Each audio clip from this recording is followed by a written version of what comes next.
Assalamualaikum warahmatullahi wabarakatuh. Alhamdulillah wassalatu wassalamu ala rasulillah wa ala alihi wa ashabihi wa mawalah. La hawla wa la quwwata illa billah, amma ba'd.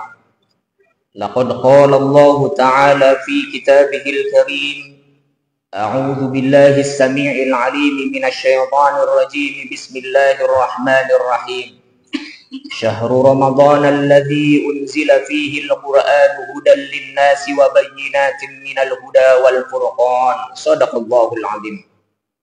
وقال النبي صلى الله عليه وسلم: تركت فيكم أمرين ما إن تمسكتم بهما لن تضلوا أبدا كتاب الله وسنة رسوله صدق النبي على حديثه. Hadirin jamaah Masjid Baitur Rahim yang semoga senantiasa dirahmati oleh Allah Subhanahu wa taala. Syukur alhamdulillah Baitur Rahman. Mohon maaf dikoreksi langsung. Masjid Baitur Rahman yang semoga senantiasa dirahmati oleh Allah Subhanahu wa taala. Syukur alhamdulillah pada kesempatan malam hari ini kita akan melanjutkan Qiyamul Lail kita, yang insya Allah dari Qiyamul Lail pertama di bulan Ramadan ini sampai kemudian kita memasuki malam hari ini, bahkan sampai seterusnya sampai akhir Ramadan, Qiyamul Lail kita menjadi Qiyamul Lail yang diridhoi oleh Allah Subhanahu wa taala. Apa itu ridho Allah? Ridho Allah artinya diterima oleh Allah. Ketika kita beribadah kepada Allah, kita melaksanakan puasa, kita melaksanakan sholat, kita melaksanakan tadarus Al-Quran. Apa tujuan yang pertama? Tujuan yang pertama adalah kita mengharapkan pahala dari Allah. Betul, tapi ada yang tidak kalah penting. Kita melakukan itu semua, yang utamanya adalah kita mengharapkan ridho dari Allah Subhanahu wa taala. Apa itu ridho dari Allah? Diterima oleh Allah. Yang penting ibadah kita diterima saja dulu sama Allah. Masalah nanti pahala berapa Allah ngasih, terserah Allah yang akan menentukan. Ibarat kata kita dulu pernah mengerjakan tugas ketika kuliah. Siang malam kita melakukan pengerjaan yang begitu luar biasa, yang melelahkan. Pada akhirnya tugas kita diserahkan kepada dosen kita. Yang penting dosen kita menerima saja terlebih dahulu tugas kita. Jangan baru pertama kali kita berikan tugas kita ke dosen, sudah awal kita sudah ditolak. Maka ini merupakan sesuatu yang sangat sia-sia bagi seorang mahasiswa. Begitupun kita sebagai hamba Allah. Yang pertama, yang penting sholat kita, puasa kita, tadarus Al-Quran kita, Qiyamul Lail kita diterima saja dulu sama Allah. Jangan belum apa-apa sudah ditolak oleh Allah Subhanahu wa taala. Kenapa? Karena ternyata banyak ibadah kita yang tidak sesuai dengan apa yang sudah diajarkan oleh Nabi Allah Muhammad sallallahu alaihi wasallam. Berikutnya, kita beribadah ini selain kita diridhoi oleh Allah, kalau kita berharap namanya pahala dari ibadah kita, kaya-kayanya gali lubang, tutup lubang dengan dosa kita. Ustaz, saya puasa supaya dapat pahala. Ustaz, saya tadarus Al-Quran supaya dapat pahala. Ustaz, saya sholat supaya dapat pahala.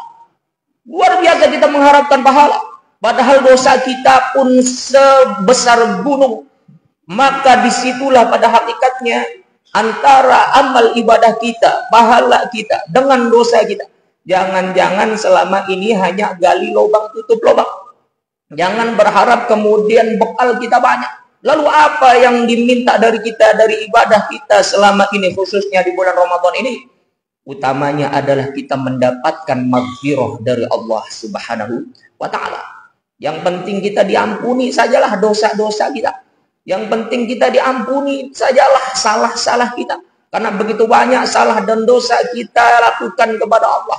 Di masa lalu kita pernah jauh dari Allah. Di masa lalu kita pernah bergelimang dengan maksiat. Di masa lalu kita banyak melakukan pembangkangan terhadap syariat-syariat Allah Subhanahu wa taala. Maka disinilah benar Nabi Allah Muhammad sallallahu alaihi wasallam Ramadan ini orang yang paling beruntung adalah orang yang ia bertemu dengan bulan Ramadan hingga selesai Ramadan, kemudian ia diampuni salah dan dosanya oleh Allah Subhanahu wa taala. Lalu orang yang paling rugi, orang yang ia diberikan kesempatan bertemu dengan bulan Ramadan, akan tetapi hingga Ramadan pergi meninggalkannya, ia tidak kunjung mendapatkan maghfirah dari Allah Subhanahu wa taala. Na'udzubillah min dzalik. Makanya ada doa yang sering kali dipanjatkan di masjid-masjid, di musolah-musolah, di surau-surau, khususnya ketika bulan Ramadan, yang ternyata tidak ada kaitannya dengan masalah keinginan kita terhadap materi, terhadap rezeki, tidak.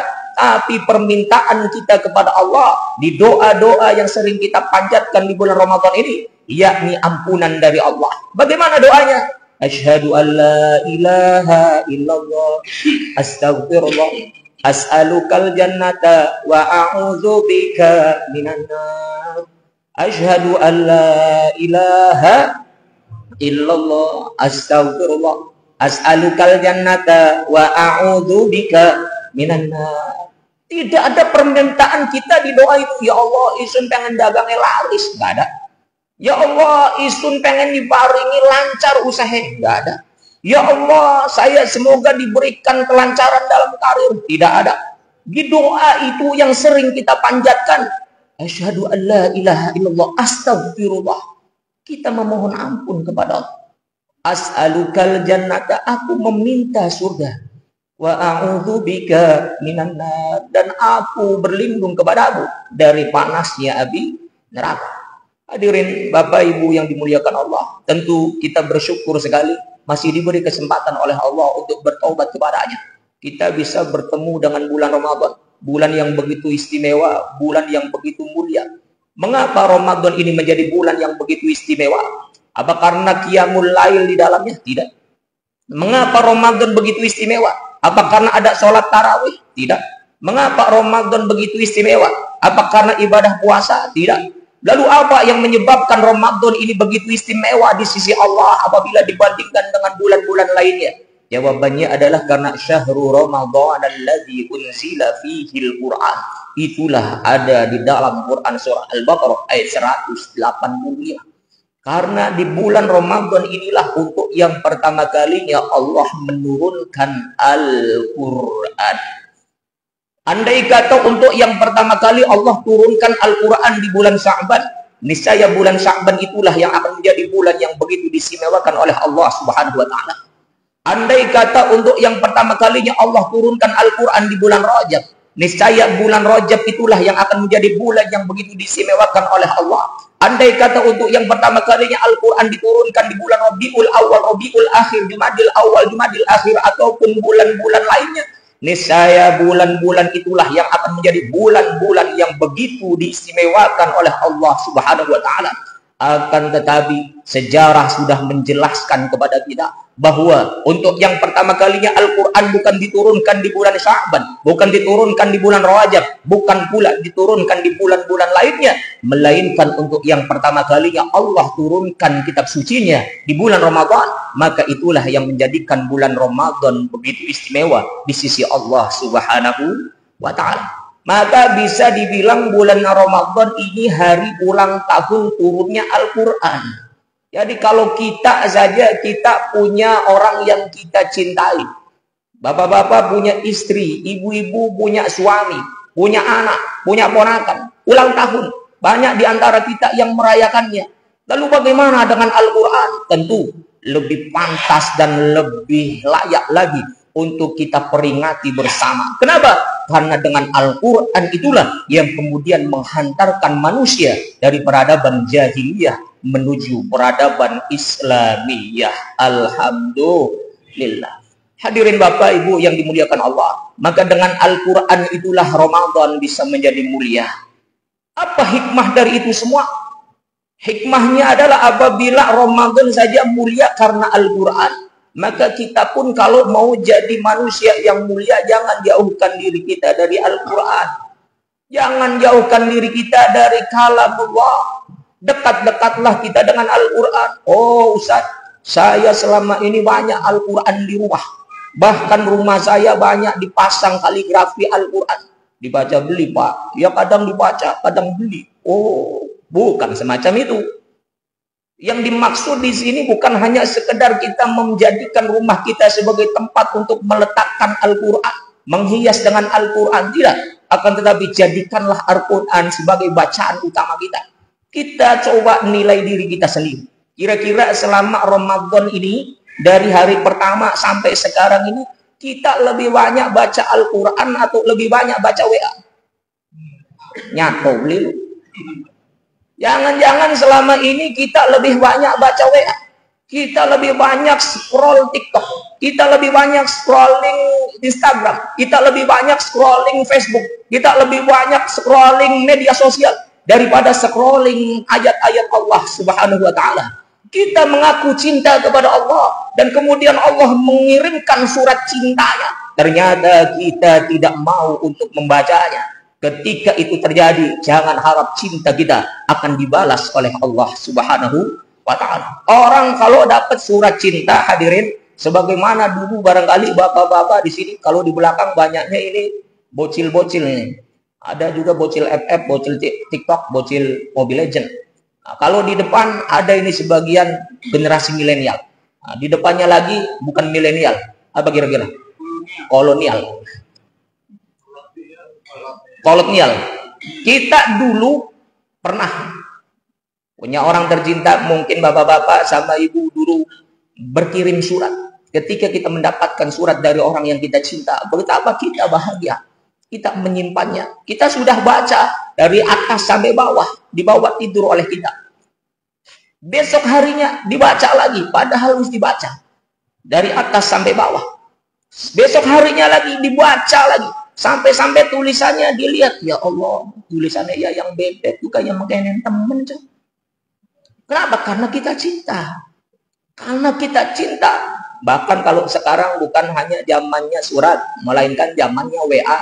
Kita dapat WA dari orang yang kita cinta, kita screenshot itu isi WA, kemudian kita jadikan wallpaper. Ini dari siapa? Ya yang bebek tercinta. Kita dapat surat, kita dapat pesan dari orang yang kita cinta, betapa kita bahagia, dan kita berulang kali membacanya. Lalu bagaimana dengan Al-Quranul Karim yang merupakan surat cinta dari Allah Subhanahu wa Ta'ala yang diberikan kepada kita sebagai orang yang mengaku hambanya? Apabila ternyata kita masih jarang membacanya, masih jarang untuk melantunkannya, maka demi Allah berarti kita belum benar-benar cinta kepada Allah Subhanahu wa Ta'ala.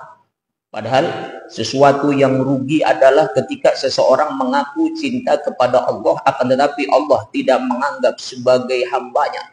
Sesuatu yang paling rugi adalah ketika seseorang mengaku sebagai umat Rasulullah, akan tetapi Rasulullah tidak menganggap ia sebagai umatnya. Inilah yang disebut dengan cinta bertepuk sebelah tangan. Sakitnya luar biasa, tidak ada tandingan. Saudara-saudara kaum muslimin jamaah Masjid Baitur Rahman yang semoga senantiasa dirahmati oleh Allah Subhanahu wa Ta'ala. Masih awal-awal bulan Ramadan, manfaatkan itu semua untuk kita semakin dekat dengan Allah. Yang barangkali dari awal sampai sekarang ini anak-anak muda belum sekalipun menyentuh Al-Quran. Sentuhlah Al-Quran, ambillah Al-Quran di rumah kalian, bacalah secara perlahan, maka yakinlah akan ada satu kesejukan yang kalian dapatkan. Kenapa? Karena hakikatnya ketika kita membaca Al-Quran, berarti kita sedang berdialog dengan Allah Subhanahu wa Ta'ala. Saudara, yang kita lakukan terhadap Al-Quran, yang pertama kita harus beriman kepadanya. Tentu kita yakin semuanya beriman di sini kepada Al-Quran. Yang kedua, kita harus rajin-rajin membacanya. Karena itu pun merupakan perintah dari Allah. Iqra' bismi rabbikal ladzi khalaq, khalaqal insana min 'alaq. Iqra' wa rabbukal akram, alladzi 'allama bil qalam, 'allamal insana ma lam ya'lam. Apakah cukup hanya dengan beriman? Apakah cukup kemudian hanya dilanjutkan dengan kita rajin membacanya? Kemudian kita dianggap sebagai orang yang benar-benar cinta kepada Allah? Ternyata tidak. Lalu apa berikutnya yang harus kita lakukan terhadap Al-Quran? Kita harus mau mengamalkan semua apa yang sudah diajarkan olehnya. Sebab dulu hadirin, ada salah seorang sahabat yang ia ahli Quran, ia rajin membaca Al-Quran, siang malam ia tadarus Al-Quran, akan tetapi ia tidak dianggap sebagai umat oleh Nabi Allah Muhammad Sallallahu Alaihi Wasallam. Siapakah itu? Dialah Zulkhuwaisir. Ketika perang Hunain, umat Islam mengalami kemenangan yang begitu hebat. Disitulah kemudian Rasulullah membagi-bagikan harta rampasan perang, atau yang dalam bahasa fikih disebut dengan ghanimah. Rasulullah membagikan ghanimah, dan ketika membagikan ghanimah, Rasulullah berdasarkan instruksi langsung dari malaikat Jibril, yang malaikat Jibril sendiri langsung instruksinya dari Allah. Itu ghanimah, itu harta rampasan perang, hanya dibagikan kepada sahabat-sahabat yang junior, sahabat-sahabat yang baru masuk Islam. Sementara sahabat-sahabat senior sebagaimana Abu Bakar, Umar, Utsman, Ali, Abdurrahman bin Auf dan yang lainnya, mereka tidak kebagian harta rampasan perang. Maka disinilah kemudian Zulkhuwaisir berdiri dan dengan sombongnya berkata kepada Rasul, "Ya Muhammad, i'dil ya Muhammad. Muhammad, yang adil dong. Masa kang dibagi wong kang wingi sore manjing Islam bae sentang lawas manjing Islam beli kebagian kuwi ceritane piye lu. Lamun wong tengah tani ngomongin kon wong Arab ya sejen man. Kenapa yang dikasih cuma orang yang baru masuk Islam? Kita ini sudah lama masuk Islam. Kenapa tidak kebagian harta rampasan perang? Idil ya Muhammad. Dengan congkaknya, dengan sombongnya Zulkhuwaisir berkata demikian kepada Rasulullah Muhammad Shallallahu Alaihi Wasallam. Yang artinya Zulkhuwaisir tidak menerima keputusan daripada Nabi Allah Muhammad Sallallahu Alaihi Wasallam. Ketika itu Zulkhuwaisir kemudian pergi meninggalkan Nabi dan para sahabat lainnya. Umar bin Khattab kemudian berdiri sambil menenteng pedangnya. Ya Rasulullah, aku meminta izin kepadamu untuk menggal leher orang itu. Kurang ajar, tidak punya etika, tidak punya sopan santun. Apa kata Nabi Allah Muhammad? Tidak usah, tidak usah, biarkan dia pergi. Yang jelas kata Nabi, suatu saat nanti akan muncul kembali orang-orang seperti Zulkhuwaisir. Dia tidak mau mengikuti apa yang sudah menjadi keputusanku. Dia orang ahli Quran. Dia qari'ul Quran. Dia shaimun nahar. Setiap siang hari seringkali melakukan puasa. Wa qaimul lail. Dan seringkali bangun di malam hari. Akan tetapi kata Nabi Allah Muhammad Sallallahu Alaihi Wasallam, dia bukan termasuk dari umatku dan aku tidak pernah menganggapnya sebagai umatku. Inilah pernyataan tegas dari Nabi Allah Muhammad Sallallahu Alaihi Wasallam. Padahal dia ahli Quran. Tapi kata Nabi Allah Muhammad, Al-Quran yang dibacanya tidak sampai melewati tenggorokannya.